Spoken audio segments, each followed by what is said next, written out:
अस्सलाम वालेकुम नाज़रीन, KBN न्यूज़ चैनल में आप तमाम का तहे दिल से इस्तकबाल है। आइए आज की अहम खबर पर नज़र डालते हैं।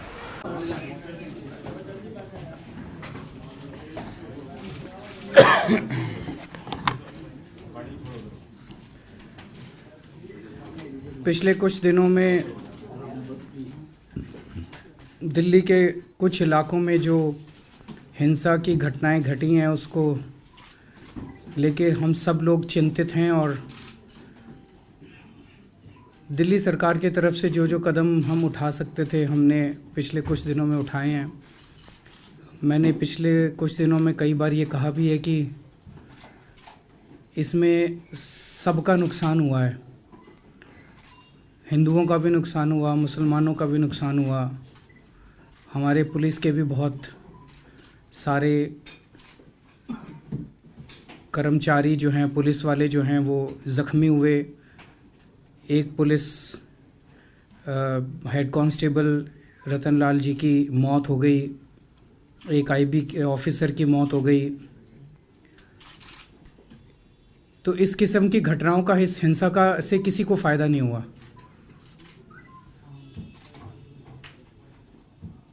कल से हिंसा की वारदातें कम हुई हैं और मैं कल शाम को दौरा करके आया था कई सारे इलाकों का जहां सबसे ज़्यादा हिंसा की घटनाएं घटी थी। कर्फ्यू लगा हुआ है,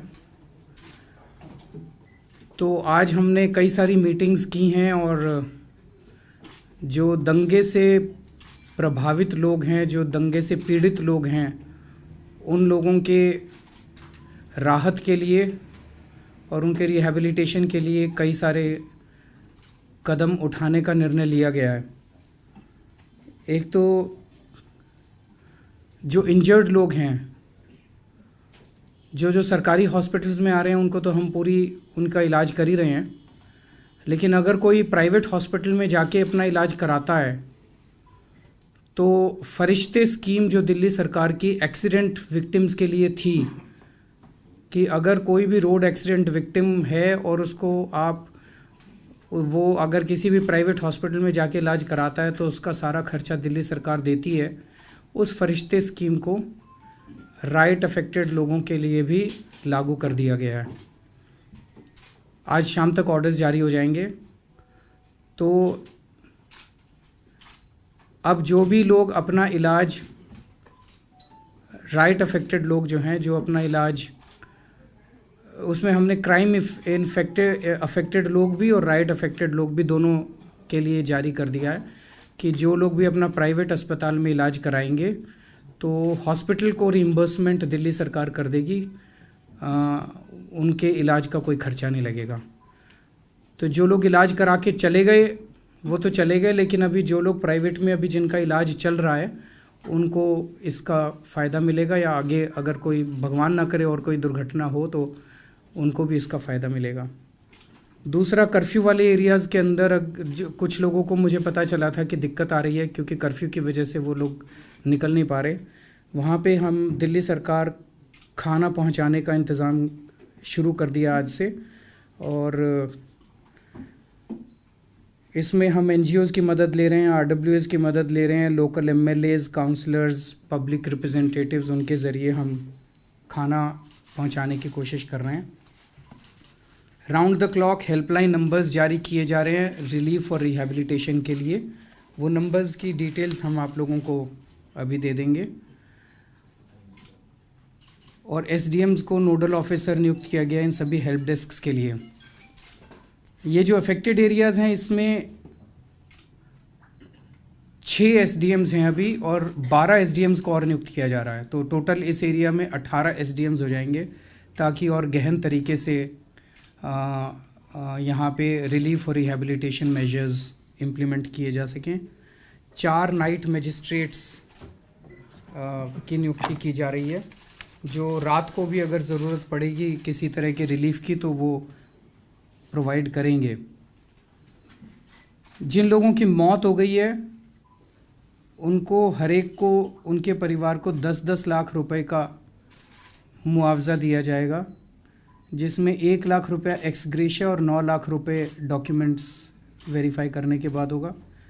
माइनर के केस में डेथ ऑफ अ माइनर में 5 लाख रुपए का मुआवजा, परमानेंट इनकैपेसिटेशन 5 लाख रुपए का मुआवजा, सीरियस इंजरी पे 2 लाख रुपए का मुआवजा, माइनर इंजरी पे 20,000 रुपये का मुआवजा, अगर कोई ऑर्फन हो जाता है तो 3 लाख रुपए का मुआवजा, एनिमल लॉस 5,000 रुपये प्रति एनिमल, रिक्शा के लिए 25, रिक्शा अगर जल गई या रिक्शा ख़राब हो गई मतलब बर्बाद हो गई तो 25,000 रुपये का मुआवजा, ई रिक्शा के केस में 50,000 रुपये का मुआवजा, किसी का घर पूरी तरह से जल गया तो 5 लाख रुपए का मुआवजा, और अगर कोई किराएदार था तो 1 लाख रुपए किराएदार को उसके बिलोंगिंग्स के लिए और 4 लाख रुपए मकान मालिक को घर जलने के लिए।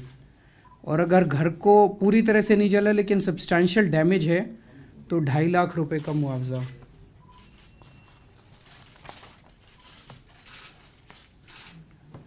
और कॉमर्शियल यूनिट दुकान वगैरह अगर किसी की जल जाती है तो 5 लाख रुपए तक का मुआवजा जो अनइंश्योर्ड है।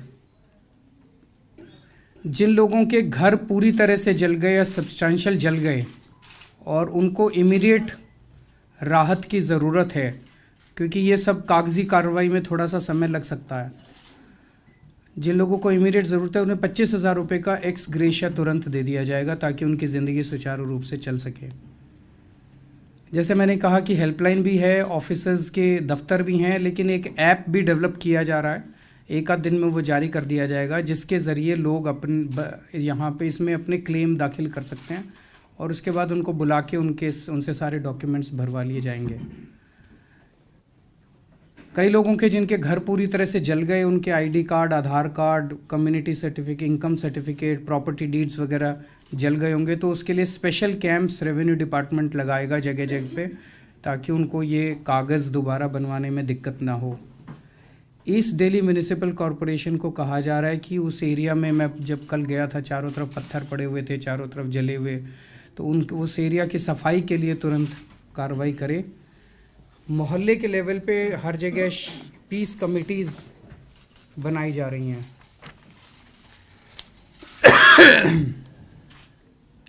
इसमें बहुत सारे लोगों की दुकानें जल गई जो हो सकता है उनके पास इंश्योरेंस हो, बहुत सारे लोगों के व्हीकल्स जल गए जिनके पास हो सकता है इंश्योरेंस हो। तो फाइनेंस डिपार्टमेंट को कहा गया कि इंश्योरेंस कंपनीज़ के साथ टाई अप करके अगर इंश्योरेंस कंपनीज़ भी वहाँ पे कैंप लगा के और इसको जल्द से जल्द लोगों के क्लेम्स को सेटल कर सके। दिल्ली फाइनेंस कॉरपोरेशन को कहा जा रहा है कि जिन लोगों की दुकानें और रोज़गार ख़त्म हो गए उनको इजी टर्म्स के ऊपर सब्सिडाइज्ड लोन्स दिए जा सके। कई बच्चों की किताबें जल गई तो उस इलाके के स्कूलों में कहा जा रहा है कि उन बच्चों को, चाहे प्राइवेट स्कूल के हों चाहे सरकारी स्कूल के हों, बच्चों को किताबें और यूनिफॉर्म्स फ्री में प्रोवाइड की जाएंगी। और जो बच्चे अभी सीबीएसई और आईसीएसई बोर्ड के एग्ज़ाम देने वाले थे और इस वजह से नहीं दे पाए, उनकी लिस्ट बना के इन दोनों बोर्ड्स को भेज दी जाएगी और बोर्ड ने कहा है उन लोगों ने कि इनकी दोबारा परीक्षा का वो इंतज़ाम करेंगे। तो ये सारे एफर्ट्स हैं। जीटीबी हॉस्पिटल में ज़्यादातर जो घायल, मैं ख़ास तौर से सरकारी हॉस्पिटल्स जो हमारे हैं उनको उन्होंने बहुत शानदार काम किया, सभी डॉक्टर्स ने बहुत शानदार काम किया। मैं खुद भी गया था कई सारे हॉस्पिटल्स में, कई बार गया था और रात दिन मेहनत की है डॉक्टर्स ने भी और सभी कर्मचारियों ने, पैरामेडिक स्टाफ ने। बहुत ज़्यादा प्रेशर था उन लोगों के ऊपर और उन सब लोगों को मैं बधाई देना चाहता हूँ। सर, जीटीबी अस्पताल बड़ा अस्पताल है जहाँ पर ये सब हो रहा है, वहाँ पे सीटी स्कैन मशीन खराब पड़ी हुई है। चल रही है, ये बता रहे हैं, हेल्थ मिनिस्टर बता रहे हैं चल रही है। दिन तक तो नहीं चल रही है, अब ठीक हो गई है, सुबह से चल रही है, आज सुबह से चल रही है। मुख्यमंत्री जी, मैं पूछना चाहता हूँ कि जो लोग बेघर हो गए हैं अभी रहने का कोई इंतजाम नहीं हो, उनके लिए रैन बसेरों के अंदर टेम्पोररी इंतजाम कर रहे हैं। वैसे जो मुझे बताया गया है, अगर किसी को भी ज़रूरत है तो रैन बसेरे में कर सकता है। मुझे बताया गया कुछ लोग जो हैं वो अपने रिश्तेदारों के आसपास दोस्तों के यहाँ चले गए हैं। अरविंद जी, एक सवाल ये है कि इस पूरे एपिसोड में आरोपकर्ता भी लगने शुरू हो गए आम आदमी पार्टी के पार्षद ताहिर हुसैन के ऊपर भी सवालों के घेरे में है कि उनकी छत पर पेट्रोल बम और पत्थर काफी मिले हैं। सख्त एक्शन लो, आपने क्या किया? सख्त एक्शन लो उस पर। मेरे पास पुलिस नहीं है, अगर पुलिस होती तो हम भी सख्त एक्शन लेते। मेरा अपना ये मानना है कि देश की सुरक्षा को लेके और जो इस तरह के दंगे होते हैं, मैं ये सुबह से देख रहा हूँ, इसके ऊपर राजनीति नहीं होनी चाहिए। आम आदमी पार्टी का है कोई, या बीजेपी का है, या कोई कांग्रेस का है, जिन जिन लोगों ने दंगों को उकसाने की कोशिश की, जिन जिन लोगों ने दंगे करवाए, उनको बख्शा नहीं जाना चाहिए। चाहे कोई भी हो, चाहे मेरे मंत्रिमंडल में कोई है, किसी को नहीं छोड़ना है। उनके खिलाफ सख्त से सख्त एक्शन लो। उस पर आप बयान क्या पूछ रहे हो लोगों से? आपका क्या कहना है जी? आपका क्या कहना है जी? आपका क्या कहना है जी? कहने से दंगे वालों को सजा मिलेगी क्या? इससे सजा मिलेगी? ऐसे ऐसे क्रिमिनल जस्टिस सिस्टम चलेगा हमारा? उठा के जेल में डालो जो भी दोषी हैं, उनके वाले दोषी हैं उनको डालो, हमारे वाले दोषी हैं डबल सजा दो उनको, किसी को बख्शो मत। राजनीति करना बंद करो देश की सुरक्षा के साथ, देश के साथ राजनीति करना बंद करो। सर राजनीति तो इतना हो गया कि 12 बजे जज को बदल दिया गया, जो कल ये दुखदाई है। Sir, what is the preliminary estimate of the damage that has been caused? How many people? वो ऐसा एस्टिमेट है नहीं, अब करेंगे सारे, revenue department is going to do it. मैंने कह दिया आपको, मैंने कह दिया आपको, सख्त से सख्त सजा दो, जो सजा बनती है उससे डबल सजा दे दो अगर कोई आम आदमी पार्टी वाला पकड़ा जाता है तो।